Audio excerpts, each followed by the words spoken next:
So risk transfer is where you are putting the risk to some other who's able to take it and who's able to evaluate the situation. Insurance is not about something cover all. Insurance is not about whatever happens, I will stand by you. The concept of insurance is also promoting something called as a real saving, which means to say that mobilization of funds. Now, for an individuals, what they try to do is that they might try to avoid risk, but for an insurance, the risk is a collective factor.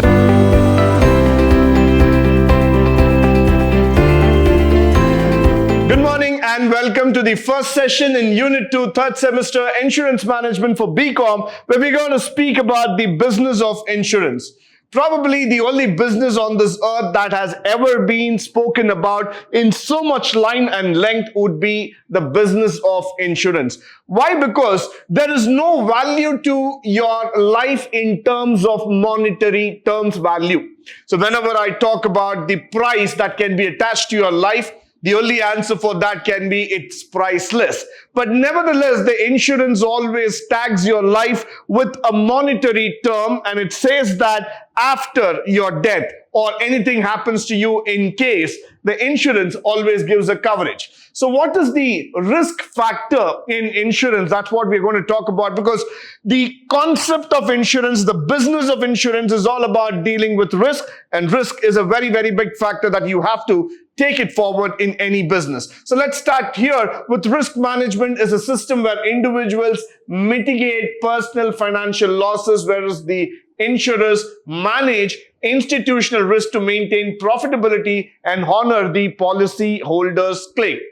Somewhere down the lane, the risk has to be mitigated, it has to be managed, and it has to be taken forward, which means to say that risk cannot be avoided all the time. Risk is inbuilt.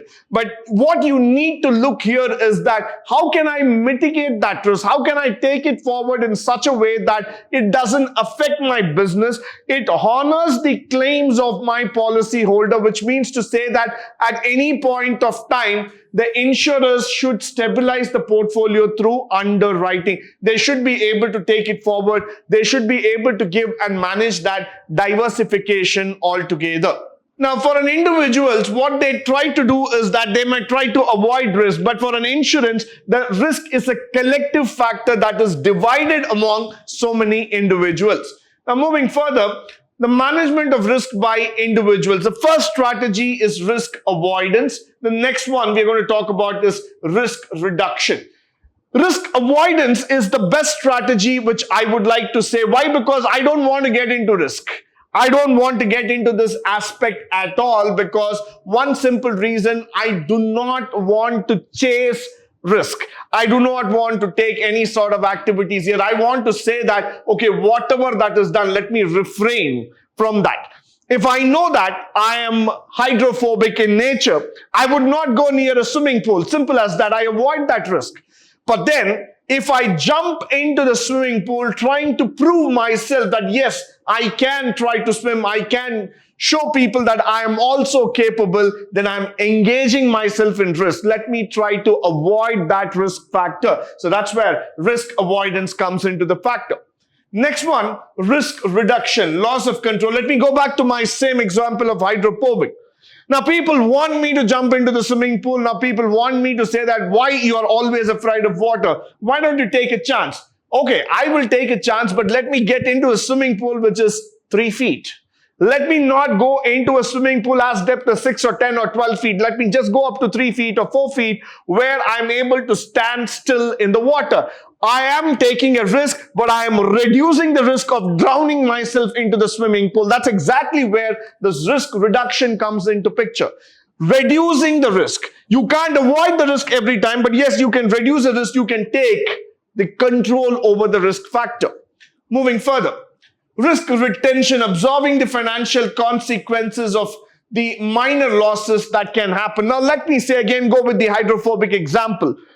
People say that until you overcome your fear, you will not be able to go further. So let me try to overcome the hydrophobic fear out of me. Now people say, why don't you go into the water further? I will go to the water. I will even take to the 6 feet, but wearing a life jacket. I'm going to absorb the risk with me. I know that There is going to be somebody to protect me. Now, taking that, I'm walking into the 6 feet, which means I am covered. The risk is retained. Now the risk is there. I'm getting into the water, but at the same time, I'm trying to cover myself. Risk transference. Now, this is amazing. What I'm trying to do.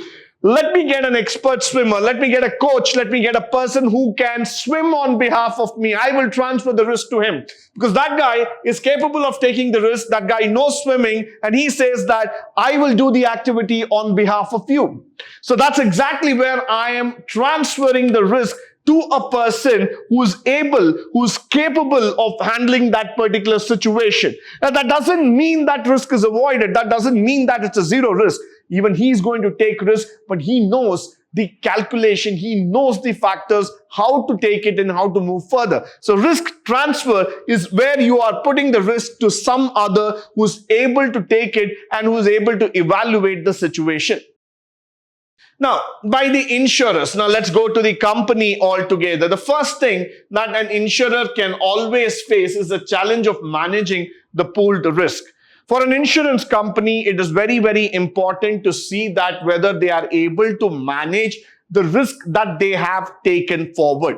Many people who take insurance, they come up with this factor with a blind faith saying that whatever happens, the insurer will cover. But that's not true. Why? Because insurance is not about something cover all. Insurance is not about whatever happens, I will stand by you. Insurance is a calculated risk.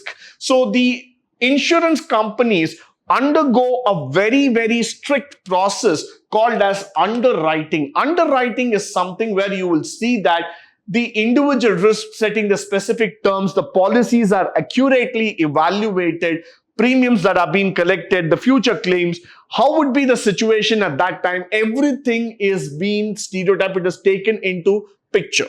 They draw up the entire blueprint. They find out whether it is worth taking the risk, whether it is really good enough in giving an insurance under these circumstances or not. So that's why I say that underwriting is a very, very tough job in insurance. It's not only evaluating, but also understanding the risk factors.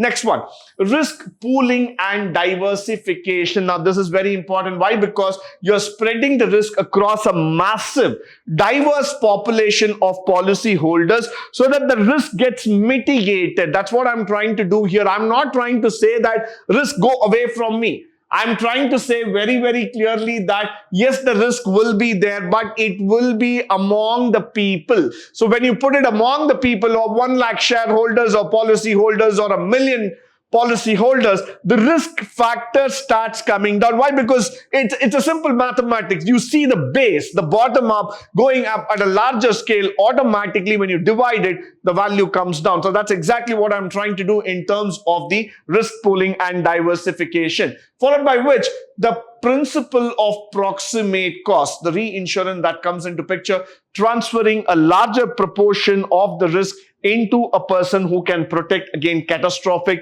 company breaking events or severe natural disasters.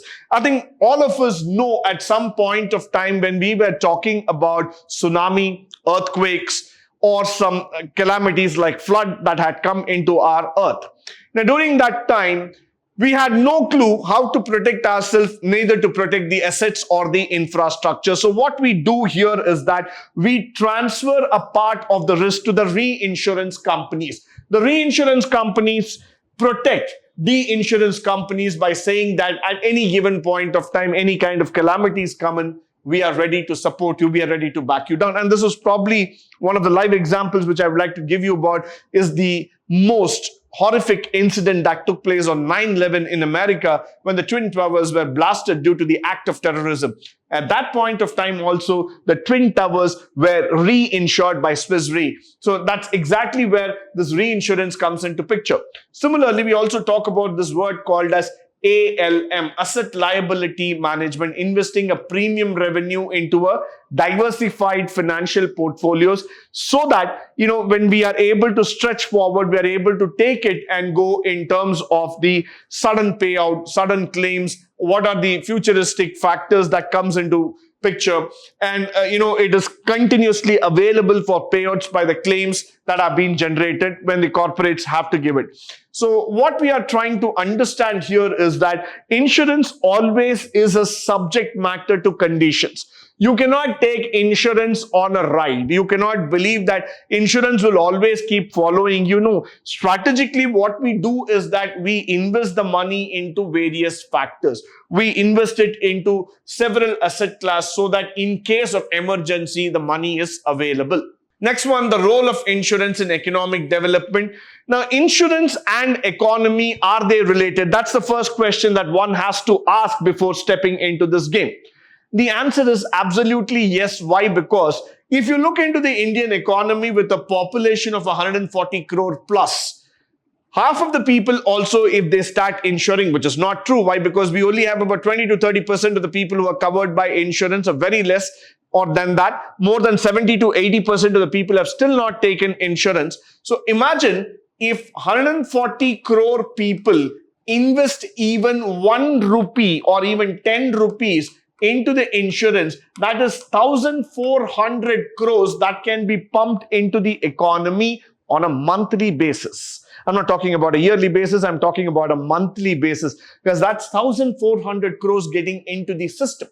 Now that means to say that it is not only saving, but it is also reinvesting back into the economy. So the liquidity factor is definitely going to be taken care of.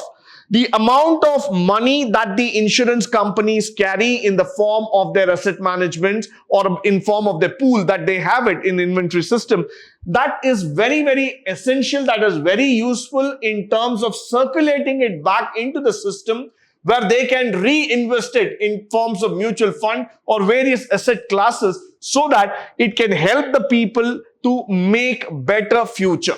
So one side it is saving, the other side it is investment also. That's what we are saying. The relationship between saving, investment, growth of GDP can be given by savings divided by the factors called as the investment. Now, the role of economy, where G is the rate of GDP, S is the saving ratio, K is the capital output. The insurance company lead economic development by mobilizing savings and putting them into productive units altogether.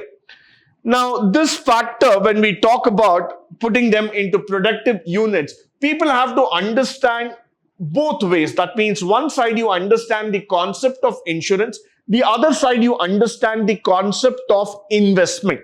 So investment and insurance are not the same. Insurance is one side where we are looking into saving somebody's life, bringing in an emergency backup. Investment is for a longer term purpose, where you can get better returns by putting it under different heads like mutual funds, or you're going to put it in equities, or you're going to put it in multi-asset commodities and all those factors, so that the returns are also taken care of. Indian insurance companies are able to mobilize long-term savings. How they are able to mobilize? Because to support the economic growth, facilitate economic development by providing insurance, cover a large segment of our people as well as the business enterprise throughout India. So we are going to look into something where the savings factor is actually supporting the economic growth. Why? Because India and China, by default, we have the savings concept, the savings behavior towards the finance. We believe that a part of our income has to be saved, and that's how we have traditionally been brought up. So that money could be again bought into the system through the insurance companies, which can be again invested in the markets, and we can see a good return out of it. Now, we also see that the role of insurance, where the capital formation may be defined as a stock of the country consisting about the plant or the equipment, machinery, tools and other things, plus the real saving, the mobilization of saving through financial, non-financial intermediaries placed at the investor's leg. So this is also very, very important. That matters a lot when it comes to this system. So the concept of insurance is also promoting something called as a real saving, which means to say that mobilization of funds will matter a lot for all of us. it will actually help you to develop a system where the capital formation happens in three essential steps. One way, we're talking about savings through financial and non-financial intermediaries, which are placed at the disposal of the investor. Two, we will be also talking about the act of investment. As we see, the capital formation appears at all the stages. Insurance services act as a tool that will help us to save that function. And also you would see that the government has also made regulations under the insurers so that they will invest 25% of funds in government securities, less than 15% of fund in some other social sector. So the importance of Indian insurance sector has been gauged, and it has been says that LIC, GIC subsidiaries of more than 20,000 plus 10,000 crores are invested in the nation building exercise. With this, I come to the end of today's session. I hope and believe that all the facts and figures that we have spoken will be of a great use to you, both in terms of theory as well as in the practical walk of life. In the upcoming session, we would be continuing to understand the role of economic development through insurance, and that's a very, very important factor that we are learning. So to continue with this, stay tuned, stay blessed, and thank you once again for joining me today on this wonderful session.